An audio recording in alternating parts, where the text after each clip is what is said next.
In my experience, you want to sell books on Amazon with a BSR lower than 100,000. But don't pay attention to these subcategories here.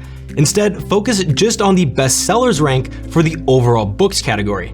Now, if you find one like this that's just over 100,000, you can pull up Jungle Scout and see the monthly sales, the revenue, expected profits, Amazon fees, and if you click here, you can actually track how the BSR has changed over time.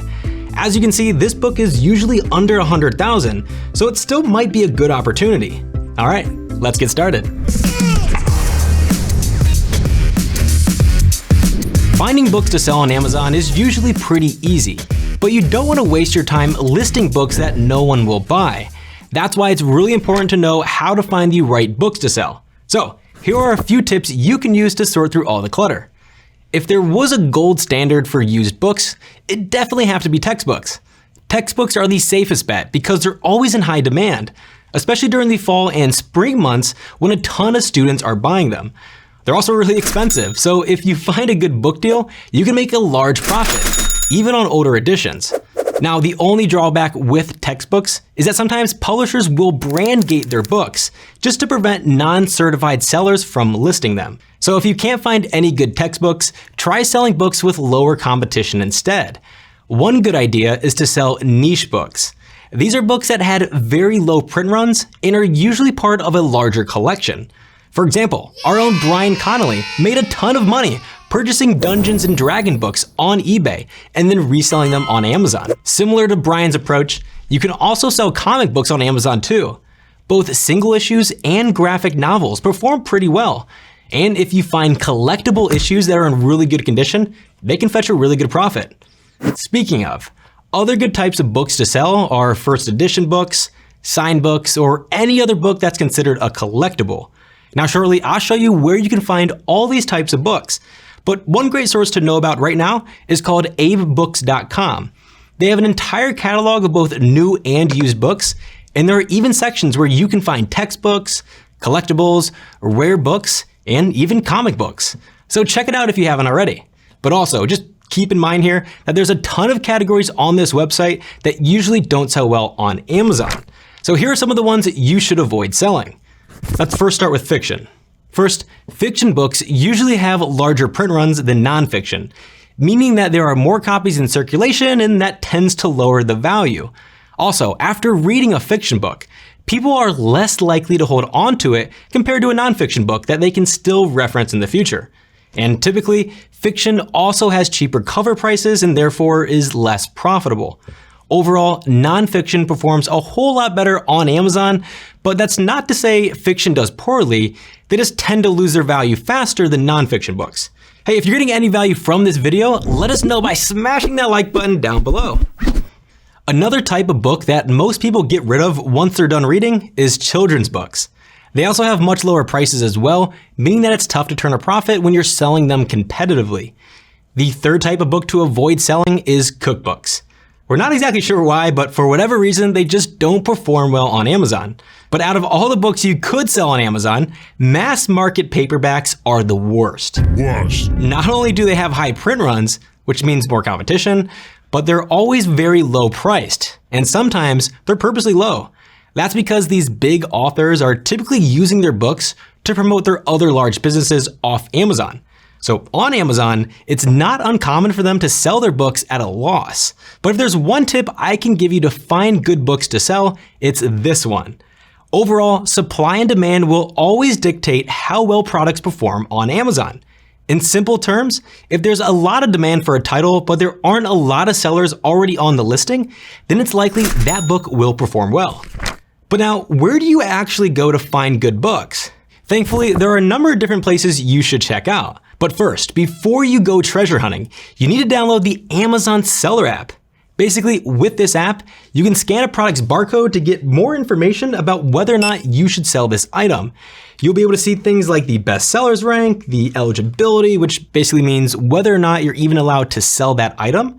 You can also see things on here like the amount of sellers on the listing, the current selling price, the Amazon fees you'd pay, and the gross profit of selling this item. Now, what's really cool is you can click this row here to pull up a profit calculator. So for example, if you bought this book here for $10, you can now enter the estimated product cost and shipping cost to get a better sense of how much you can actually make.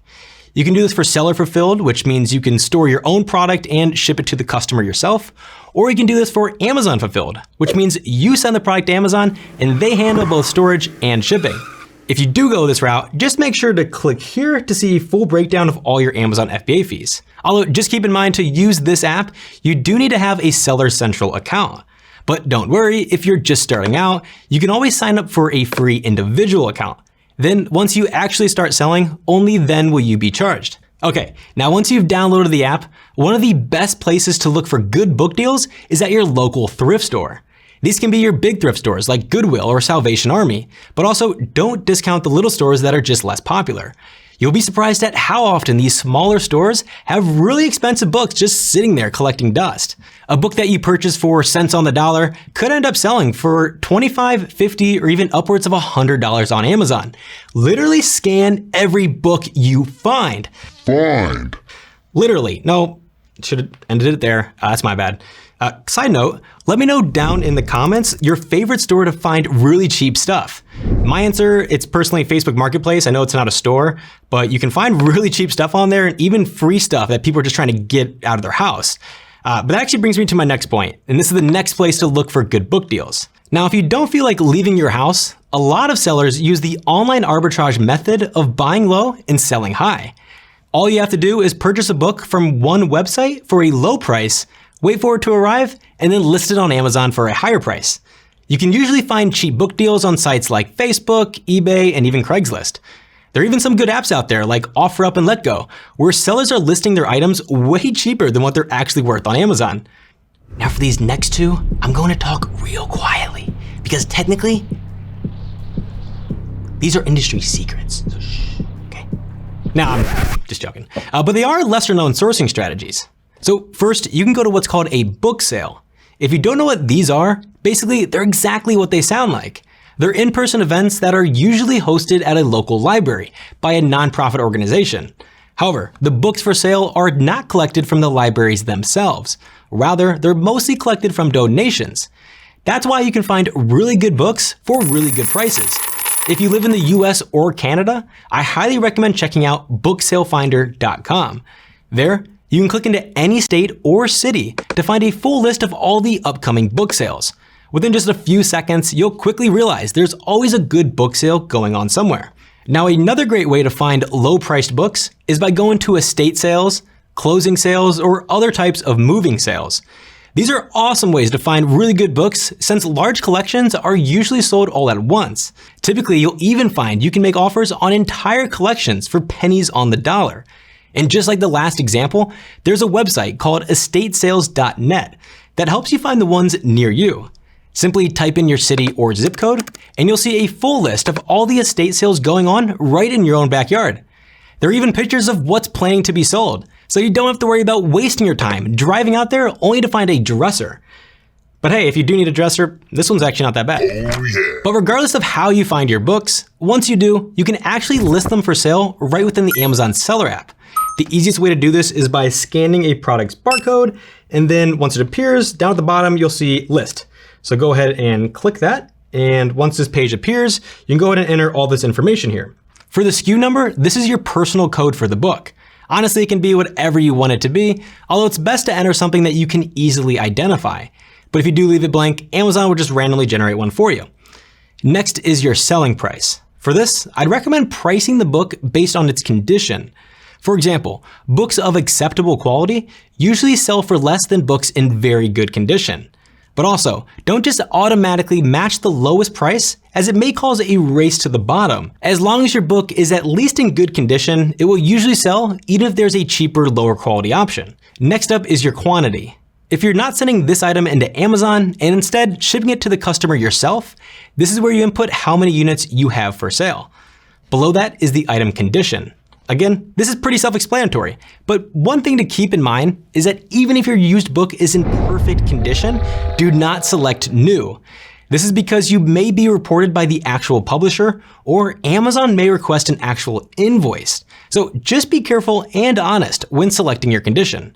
At the bottom here, this is where you select whether you're shipping the item yourself or if you're sending it to Amazon. With Merchant Fulfilled, your offer will usually appear on the product listing page within like 15 to 30 minutes. With Fulfilled by Amazon, just keep in mind that your offer won't appear until you send your books into their warehouses. And if that's the route you're going, you'll need to know how to create a shipping plan inside Seller Central. So make sure you watch this next video where I'll walk you through the entire process and how to avoid the common mistakes most beginners make. Thanks for watching. I'll see you in the next video. Alrighty. But first, every book you find. I want to like hit the table. Okay.